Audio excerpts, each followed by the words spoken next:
चलिए मैं आपको शिक्षा के 6 बड़े मिसकंसेप्शंस बताती हूँ जिनसे आज भी लोग गुमराह होते हैं। पहला, डिग्री ही असली ज्ञान है। हम जिसने बड़ी डिग्री ली वही ज्ञानी है। सच ये है, डिग्री सिर्फ एक कागज का टुकड़ा है। असली ज्ञान वही है जो व्यवहार, समझ और जीवन में काम आए।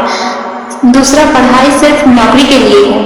भ्रम यह है कि शिक्षा का मतलब है नौकरी पाना, जबकि सच यह है कि शिक्षा का मूल उद्देश्य सोचने, समझने और अच्छे नागरिक बनने की क्षमता देना है।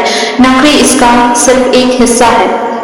तीसरा, महंगी शिक्षा ही अच्छी शिक्षा है। भ्रम है, जितना महंगा स्कूल कॉलेज उतनी अच्छी शिक्षा। सच्चाई यह है, असली शिक्षा अध्यापक की नियत और पद्धति से आती है, ना कि फीस से।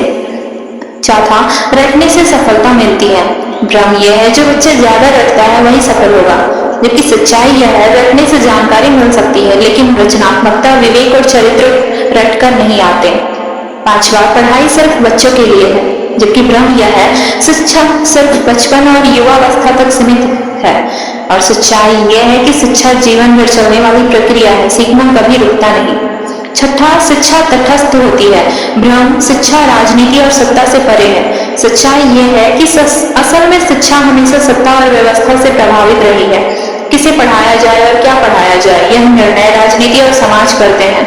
यही कारण है कि आज शिक्षा भी व्यापार बन गई है। जहां से ज्ञान मिलना चाहिए वहीं से भ्रम, दबाव और प्रतिस्पर्धा फैल रही है।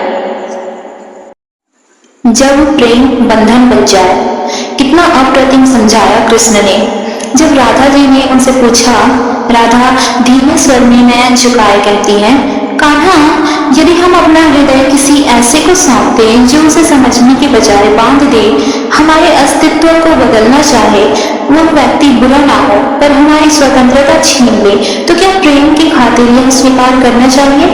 कृष्णा यमुना की लहरों को निहारते हुए, राधे, ऐसे इंसान से प्रेम हो जाना उस पंछी के समान है जो असीम आकाश छोड़कर सोने के पिंजरे में उतर आता है। शुरुआत में वह सोचता है यहाँ कोई तूफान नहीं, कोई शिकारी नहीं, सब सुरक्षित है। पर समय के साथ उसे पता चलता है यहाँ सूरज की किरणें सलाखों से छन कर आती हैं, हवा टुकड़ों में मिलती है और सबसे बड़ी बात, यहाँ उड़ान नहीं है। राधे कहती है, पिंजरा चाहे स्वर्णमय हो, हीरे मोती से सजा हो, फिर भी वह पिंजरा पिंजरा ही है। और प्रेम तो वही है जो पंखों को और मजबूत करे, उनकी दिशा बढ़ाए, ना कि उन्हें काट दे। यदि किसी का साथ तुम्हारे भीतर का आकाश छोटा करे, तुम्हारे गीतों की गूंज कम कर दे, तो उसका मोह छोड़ देना ही सर्वोत्तम है, स्वयं की मुक्ति के लिए भी और उसके भले के लिए भी। याद रखो राधे, पिंजरे की सुरक्षा आसमान की आजादी से बड़ी नहीं होती। आकाश में डर हो सकता है पर वही जीवन है, वही सत्य है, वही उड़ान का आनंद है।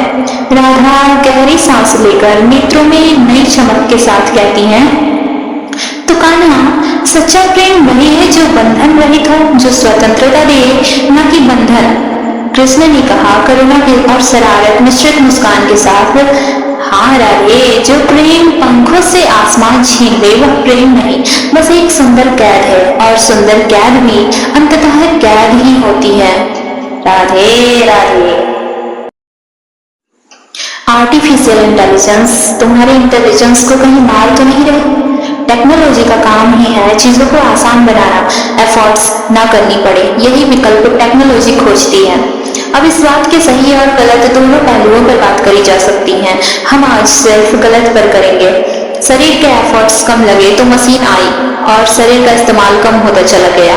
गाड़ी चलाकर आदमी जिम जाता है ट्रेडमिल पर चलने के लिए। शरीर तक तो ठीक था, लेकिन फिर एक जमाना आया एआई, जहां दिमाग के एफर्ट्स कम लगे और काम बिना गलती के जल्दी से हो जाए। दिमाग का कम इस्तेमाल होना या सही इस्तेमाल ना होना ही बड़ी समस्या है। आपकी निर्भरता उस पर दिन प्रतिदिन बढ़ती चली जाएगी।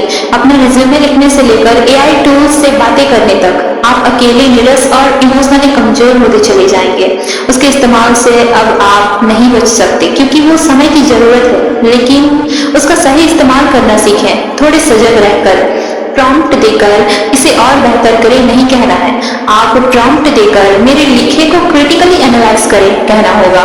अपने इंटेलिजेंस को एआई के पास गिरवी नहीं रखनी है। ध्यान रखिएगा, आपने जिस दिन सोचना छोड़ दिया आपके रीजनिंग स्किल्स जाते रहेंगे। सोचना, रीजनिंग स्किल्स और इमोशनली वल्नरेबल होने के बाद तुम और बाकी पशु पक्षियों में कोई खास फर्क नहीं रह जाएगा। तुम खोखले होने लगोगे। सोचने वाले मशीन से बेहतर सोचने वाले तुम्हें पीछे छोड़ देंगे।